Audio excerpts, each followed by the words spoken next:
Building concrete போட்டதுக்கு அப்புறமா நம்ம காலமை ரைஸ் பண்ணிட்டு அந்த பிட்டுக்குள்ள சாயிலை நம்ம ரீஃபில் பண்ணுவோம். நம்ம ரீஃபில் பண்ற சாயில் வந்து ஒரு குட் கண்டிஷன்ல இருக்கிற ஒரு சாயிலா இருக்கணும். அதே மாதிரி இந்த கல் பாறை இது எல்லாமே இருக்கிற மாதிரி இருந்தால் நம்ம அதை உள்ள போடக்கூடாது.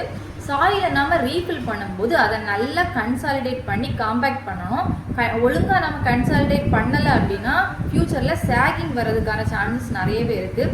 ஸோ நம்ம அதை எப்படி கன்சாலிடேட் பண்ணோம் அப்படின்னா பைப்பை வந்து அந்த பிட்டோட எண்டு வரைக்கும் உள்ளே விட்டுட்டு நம்ம வாட்டரை இன்சர்ட் பண்ணணும்.